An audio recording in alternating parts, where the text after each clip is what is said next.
Subscribe कीजिए the accounts channel को और बेल पर क्लिक करें सबसे पहले वीडियो देखने के लिए। हेलो एवरीवन, मैं आपका दोस्त शफी मदर, आप देख रहे हैं हमारा यूट्यूब चैनल दी अकाउंट्स। दोस्तों, आज का हमारा टॉपिक है एडवांस टैक्स।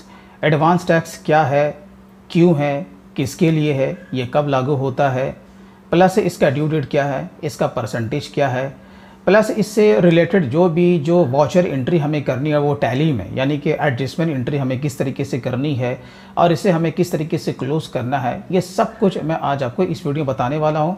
इसलिए दोस्तों, पूरी जानकारी के लिए वीडियो के एंड तक आप ज़रूर देखते रहें। और दोस्तों, अगर वीडियो अच्छा लगे तो कम से कम इसे लाइक करना ना भूलिएगा। तो चलिए दोस्तों, आज का वीडियो हम लोग शुरू करते हैं।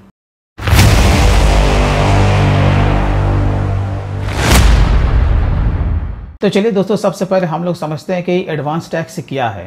According to income tax rule, अगर कोई सैलरीड पर्सन है या बिजनेस होल्डर है या फिर फ्रीलांसर है, अगर उसकी टोटल टैक्स की लायबिलिटी लास्ट ईयर में अगर 10,000 या उससे ज़्यादा का बनी है तो उसे क्या करना पड़ेगा, आने वाले जो साल हैं उसे हर हाल में एडवांस टैक्स सरकारी खजाने में जमा करना पड़ेगा। ये तो पहली बात हो गई, यानी कि क्या 10,000 की टैक्स की लायबिलिटी उसने पे किया था, अब आने वाले साल में वो क्या करेगा, एडवांस टैक्स को जमा करेगा। अब यहाँ पर एक सोचनीय बात हो सकती है कि बहुत सारे लोग ऐसे होते हैं जो कि एडवांस टैक्स जमा नहीं करते हैं। तो क्या होता है, एडवांस टैक्स जमा अगर आप नहीं करेंगे तो सिंपल सी बात है, उस पीरियड का जो भी इंटरेस्ट है वो आपको पे करना पड़ेगा। तो घुमा फिरा के देखा जाए तो नुकसान तो हो रहा है ना, हमें 10,000 के अलावा इंटरेस्ट भी हमें पे करना पड़ेगा। तो इसलिए इसमें दिया गया है कि भैया आपको एडवांस टैक्स आपको पे करना पड़ेगा। जैसे कि मैंने आपको बताया कि आपका 3 तरह का कैटेगरी है। पहले मैंने क्या आपको बताया, सैलरीड पर्सन, दूसरा आपका बिजनेसमैन और तीसरा हो गया फ्रीलांसर, बराबर है। ये सब लोग इसमें आते हैं। अगर उनका 10,000 बन गया तो हर हाल में उनको एडवांस टैक्स पे करना पड़ेगा, बराबर है। अब इसके अलावा यहाँ पर क्या हो जाता है, जो कि नॉन ऑडिट वाले आदमी हैं, आपको पता है कि ऑडिट का क्या रूल है। मोटे तौर पे अगर किसी बिजनेसमैन का टर्नओवर 1 करोड़ या उससे ज़्यादा का हो जाता है तो हर हाल में उसका टैक्स ऑडिट होना कंपलसरी है, बराबर है। लेकिन अगर किसी का टर्नओवर कम है और वो ऑडिट में नहीं जाना चाहते हैं, छूट है कि वो जाएं, लेकिन वो अगर टैक्स ऑडिट में नहीं जाना चाहते हैं तो आपको जैसा कि पता है, उनको अपने ग्रॉस रिसिप्ट का, यानी टोटल जितनी भी उनकी जो इनकम है वो सबको जोड़ने के बाद अगर उनका डिजिटल अगर ट्रांजैक्शन हुआ है तो मिनिमम उनका 6% और उसके अलावा है तो 8% मिनिमम उनको उनका प्रॉफिट उनको दिखाना पड़ेगा। उस पर जो टैक्स की लायबिलिटी बनती है वो उनको पे करना होता है, बराबर। तो इनके लिए क्या है भाई, इनके लिए भी है कि अगर उनका 10,000 बना या उससे ज़्यादा का बना तो उनको भी हर हाल में एडवांस टैक्स पे करना पड़ेगा। क्लियर है, यहाँ पर कोई तो बचा नहीं ना, कोई नहीं बचा। अब सवाल ये उठता है कि भाई एडवांस टैक्स पे करने का क्या टाइमिंग है और प्लस इसका परसेंटेज क्या है, ये जानना हमारे लिए बहुत ही इंपॉर्टेंट है। तो सबसे पहले हम लोग बात करेंगे जो कि सारे लोग इसमें आ रहे हैं लेकिन नॉन ऑडिट को छोड़ करके, इनका ड्यू डेट क्या बोलता है। देखिए, सबसे पहला क्या है कि फर्स्ट क्वार्टर आपका अप्रैल टू जून होता है, यानी कि 15 जून या उससे पहले जो आपका फर्स्ट क्वार्टर का जो एडवांस टैक्स है वो हमें पे कर देना है। तो कितना पे करना है भाई, 15%, बोले तो 15%। इसे किस तरीके से कैलकुलेट करना है मैं अभी आपको आगे बताऊंगा। फिर आपका जो दूसरा क्वार्टर होता है वो आपका क्या हो जाता है, जुलाई टू सितंबर, यानी कि सितंबर की 15 तारीख या उससे पहले आपका सेकंड क्वार्टर के लिए आपको एडवांस टैक्स आपको जमा कर देना है, यानी कि सेकंड क्वार्टर में आपको एडवांस टैक्स पे कर देना है। तो कितना इसका परसेंटेज है भाई, आपका 45%, बोले तो 45%। उसके बाद आपका जो थर्ड क्वार्टर होता है वो आपका अक्टूबर, नवंबर, दिसंबर, यानी कि दिसंबर के 15 तारीख या उससे पहले आपको उस क्वार्टर में, यानी कि थर्ड क्वार्टर में 75% आपको टैक्स पे कर देना है। उसके बाद आपका बच गया लास्ट क्वार्टर, बोले तो जनवरी टू मार्च। तो मार्च का आपका 15 तारीख है, याद रखिएगा। जो लास्ट क्वार्टर का जो है वो डेडलाइन है एडवांस टैक्स के लिए 15 तारीख या उससे पहले, यानी कि 100%, यानी कि जितना भी आपने पे किया लास्ट क्वार्टर में जितना बैलेंस बच जाता है तो 100% हो गया, वो आपको पे कर देना है। ये किसके लिए हो गया, सैलरीड पर्सन, बिजनेसमैन जो कि टैक्स ऑडिट में आ रहे हैं, प्लस आपका फ्रीलांसर, बराबर है। इसके अलावा अब जैसे कि मैंने आपको बताया कि आपका जो कि नॉन ऑडिट वाले हैं, प्रेजम्पटिव केस में वो अपने ग्रॉस रिसिप्ट को दिखाते हैं ना, तो उसके लिए यहाँ पर वो क्या कंडीशन है कि जो भी उनकी जो टैक्स की लायबिलिटी बनी एडवांस टैक्स तो देना है, क्योंकि 10,000 से उनका अधिक था, लेकिन इन्हें इस क्वार्टर में पढ़ने की ज़रूरत नहीं है। लेकिन जो लास्ट जो क्वार्टर का आपका जो डेडलाइन दिया हुआ है, बोले तो 15 मार्च या उससे पहले उनको 100% यानी कि पूरा का पूरा फिगर उन्हें एडवांस टैक्स के रूप में जमा कर देना है। मेरी बात क्लियर है? मैं एक चीज़ को मैं और अच्छी तरीके से मैं आपको बताने की कोशिश करता हूँ। ये जो फिगर होता है ना, एक्सपेक्टेड होता है, क्योंकि लास्ट ईयर का हमारा मेन बेस होता है ना, क्योंकि हम जब इसके लिए एलिजिबल हुए तो हमें पता कैसे चला? लास्ट ईयर से, क्योंकि जब हमने टैक्स पे किया 10,000 या उससे ज़्यादा, अगर 10,000 से कम होता तो फिर हम इसमें आते ही नहीं, बराबर है। अब इस फाइनेंशियल ईयर में जैसे पहला क्वार्टर है तो हमें पता ही नहीं कि इस होल फाइनेंशियल ईयर में हम कितना कमाएंगे, प्रॉफिट भी हो सकता, लॉस भी हो सकता, क्लियर है कि नहीं। लेकिन हम पुराने बेस को मानते हुए हम क्या करते हैं, एडवांस टैक्स को हम जमा करते हैं, क्योंकि अभी हमें पता ही नहीं है। एक्सपेक्टेड हम लोग करते हैं ना, एक्सपेक्टेड फिगर मान के हम लोग चलते हैं, बराबर है। तो वो शॉर्ट भी हो सकता है और एक्सेस भी हो सकता है। तो ये तो हो गया आपका due date plus percentage, clear है। अब हम लोग ये जानने की कोशिश करते हैं कि भैया इसे हमें कैलकुलेट किस तरीके से करना है, इसे जमा कैसे करना है और इसकी एंट्री हमें किस तरीके से लेनी है, ठीक है। तो चलिए इसके लिए हम लोग चलते हैं कंप्यूटर स्क्रीन पे। तो चलिए दोस्तों, मैं मान लेता हूँ कि यहाँ पर जो एक्सपेक्टेड जो हमारी जो टीडीएस है यानी कि इनकम टैक्स इस फाइनेंशियल ईयर में जो बनने वाली है, हम लोग मान लेते हैं कि हमारा है 42,000 रुपया, बराबर है। और जो पहला क्वार्टर जो हम लोग जो पे करेंगे वो कितना करेंगे? 15%, ठीक है। तो इसको अगर आप इस तरीके से कैलकुलेट कीजिएगा तो यहाँ पर मतलब कि 6,300 रुपया यानी कि 15 जून से पहले हमें इसे पे कर देना है, बराबर है। अब सवाल ये उठता है कि इसके लिए चालान आपको कौन सा लेना पड़ेगा। जैसा कि आपको पता है, इसके लिए आपको चालान 280 यानी कि 280 नंबर आपको चालान आपको लेना है। आप चाहे तो ऑनलाइन भी पे कर सकते हो, प्लस ऑफलाइन भी आप पे कर सकते हो। आप जिसके थ्रू भी आप पे करो उसमें एक जो ऑप्शन दिया रहता है उसमें एडवांस टैक्स का आपका कॉलम बना रहता है। आपको याद रखना है कि वहाँ पर आपको एडवांस टैक्स ही लेना है, बराबर है।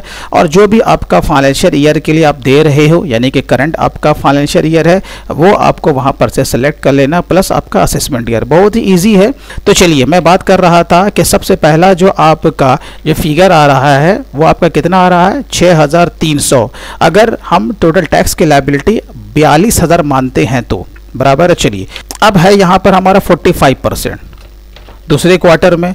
अब देखते हैं कि यहाँ पर हमारा कितना बन रहा है। यहाँ पर हमारा बन रहा है 18,900 रुपया, लेकिन 18,900 रुपया हमें पे नहीं करना है। कितना पे करना है भाई? कि जितना हम पे कर चुके हैं उसको हम उससे घटा देंगे, यानी कि इसमें तो 15% भी इंक्लूड है ना, तो आपको क्या करना है, उसमें से आपको लेस कर देना है। तो इक्वल टू यानी कि दिस माइनस दिस, बराबर है।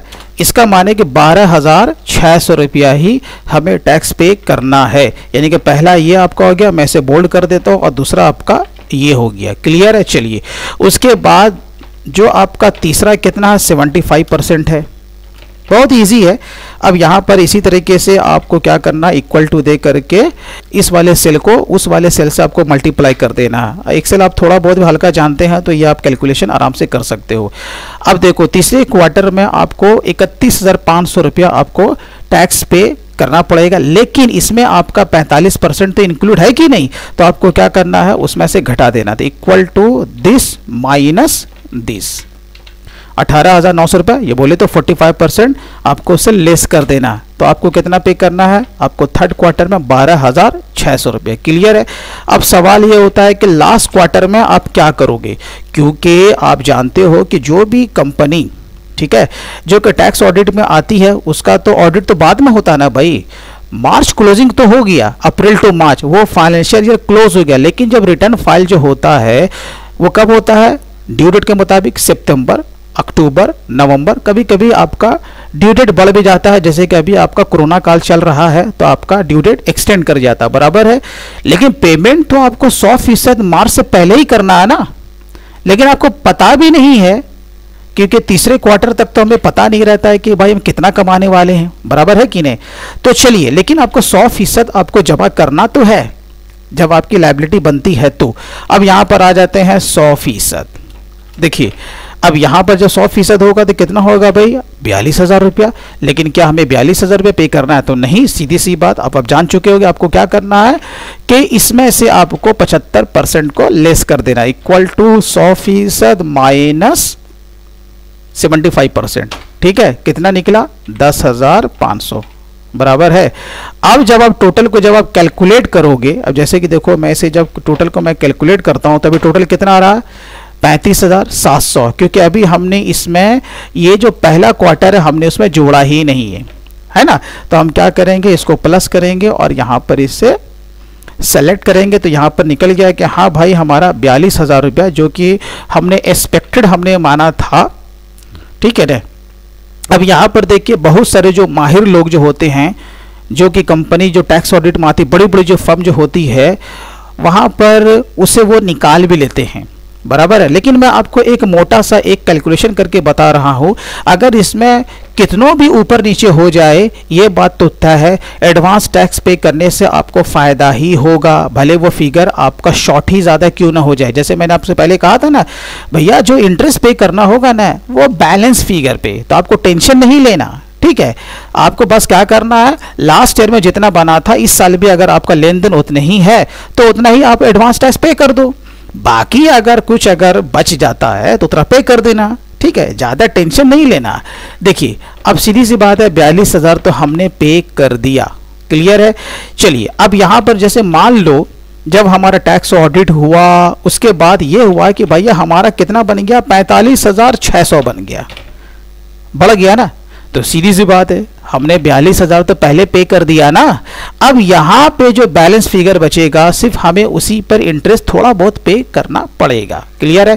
तो इसका माने दिस माइनस दिस, मान लेता हूं कि टोटल हमारे सीए साहब ने बताया कि भैया आपको 36 रुपये पे करना है। और मैं आपको पहले बता देता हूं, ये सब जो कैलकुलेशन होता है ना, जब हम लोग टैक्स ऑडिट में जब बैठते हैं सीए साहब लोग के साथ में, तो उनका एक पर्टिकुलर सॉफ्टवेयर होता है, वो ऑटोमेटिक वो वहां से क्या करते हैं, सारे फिगर को वहां से वो पिक कर लेते हैं।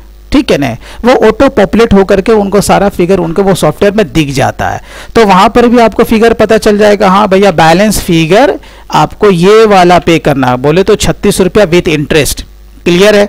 अब सवाल ये है कि भैया ठीक है 36 रुपया हम तो पे कर देंगे, लेकिन मार्च में पे थोड़े ही करेंगे, कब पे करेंगे, क्योंकि हमारा जो रिटर्न फाइल करने का डेट कभी होता है अक्टूबर कभी नवंबर, क्लियर है ना।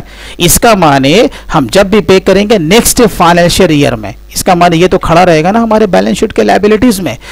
चलिए अब हम लोग मुद्दे पर आते हैं। ये तो हो गया भाई, इतना हमने पे किया अलग अलग डेट में, प्लस इतनी ही हमारे ऊपर लायबिलिटी फाइनली बन रही है। अब इसके लिए हमें कौन सा एंट्री लेना है, ठीक है। अब इसके लिए हम लोग चले आते हैं टैली पे।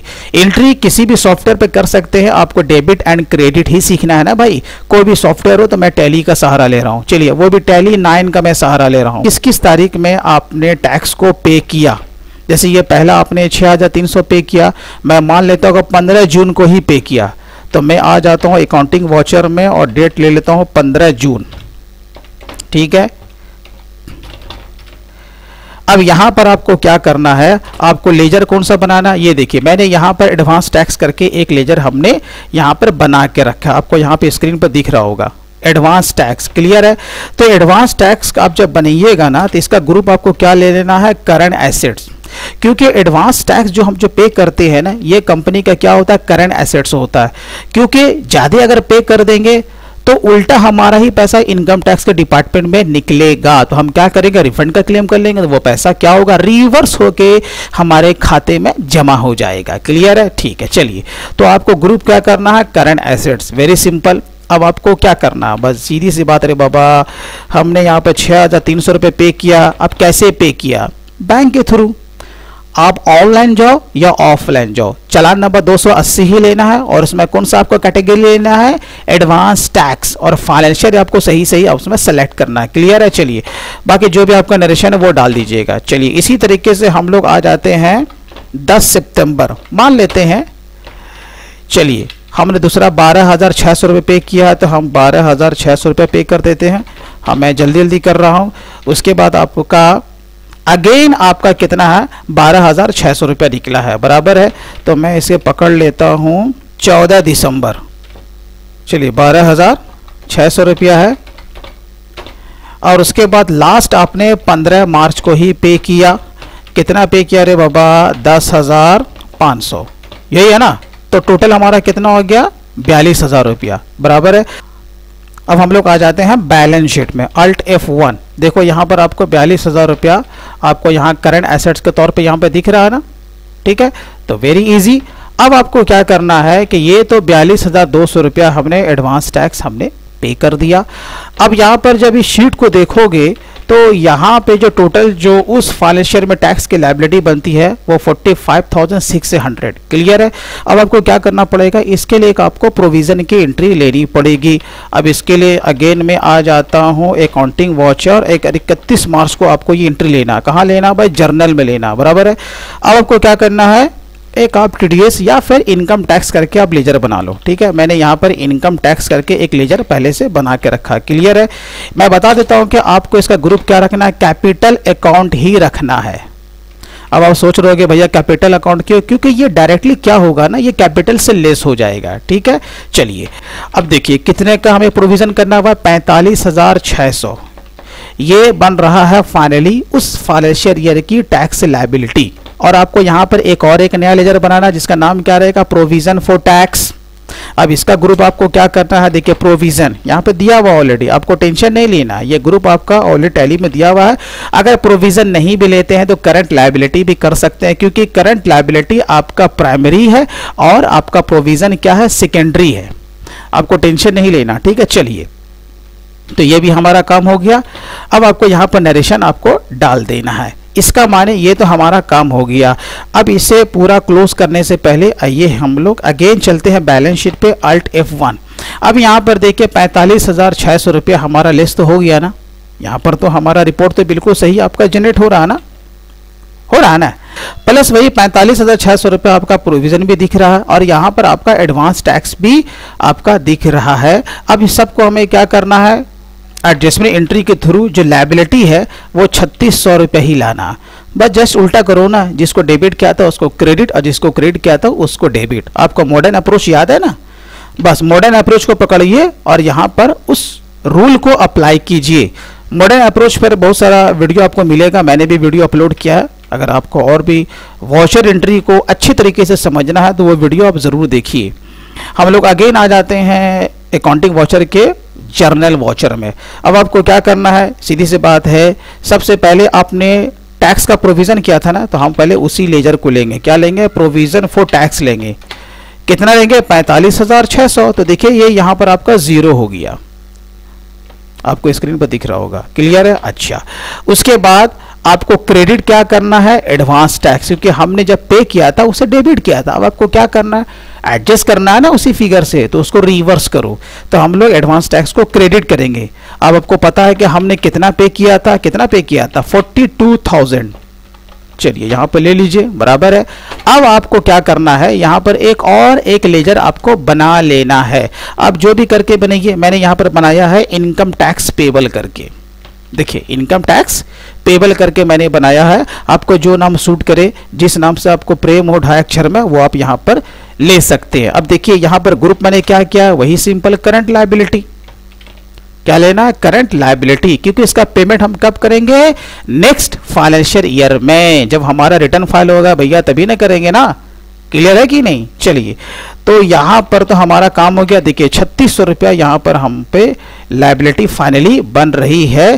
प्रोविजन भी किया, एडवांस टैक्स जो पे किया था उसका हमने एडजस्टमेंट भी कर लिया और यहाँ पर 3600 रुपया निकल भी रहा। क्लियर है? चलिए ये हमारा फाइनली यहाँ पर पेबल का तो एंट्री हो गया। अगेन हम लोग आते हैं कहाँ भैया? बैलेंस शीट में। बैलेंस शीट में जब आओगे तो यहाँ पर देखो ये तो आपको तो ठीक दिख रहा है ना रिपोर्ट में, बराबर है। इसके अलावा देखो एडवांस टैक्स यहाँ पर 0 हो गया, 0 हुआ। प्लस यहाँ पर देखो जो लायबिलिटी बन रही थी प्रोविजन के अंदर वो भी 0 हो गया। लेकिन जो फाइनली जो टैक्स की लायबिलिटी जो हम पर बन रही थी वो देखिए इनकम टैक्स पेबल कितना है? 3600 रुपया। क्लियर है? तो इतना तो हमारा काम हो गया। अब बोलोगे भैया ये तो हमारा दिखेगा ही, इसको क्या करेंगे? तो भैया ये तो फाइनेंशियल हुआ 21-22 मान के चलो, तो 22-23 में क्या करोगे? इसका जो क्लोजिंग होगा वो बैलेंस शीट में क्या आ जाएगा? As a opening. फिर उसके बाद क्या करोगे? जिस तारीख को आपने ये टैक्स पे किया है, बैंक के थ्रू आपने किया होगा ना, बस आपको क्या करना है, इनकम टैक्स पेबल को डेबिट कर देना और बैंक को क्रेडिट कर देना है। तो ये नेक्स्ट फाइनेंशियल ईयर में बैलेंस शीट से ये ख़त्म हो जाएगा। तो इस तरीके से हमारा एडवांस टैक्स का पेमेंट प्लस लायबिलिटी प्लस जो भी लायबिलिटी उसके बाद बनी एडजस्टमेंट करने के बाद, पेमेंट करने के बाद हमारा चैप्टर क्लोज हो जाता है। तो दोस्तों, मैं उम्मीद करता हूं कि इस वीडियो के माध्यम से आपने एडवांस टैक्स के बारे में अच्छी जानकारी हासिल कर ली होगी। दोस्तों, अगर वीडियो अच्छा लगा हो तो कम से कम आप इसे लाइक करना ना भूलें और आप इसी तरीके से अकाउंट से संबंधित बहुत सारी जानकारियां इस चैनल के माध्यम से करना चाहते हैं तो हमारे चैनल को सब्सक्राइब करना ना भूलें। तो दोस्तों, फिर मिलते हैं किसी दिन किसी नए टॉपिक के साथ। तब तक के लिए take care and bye bye.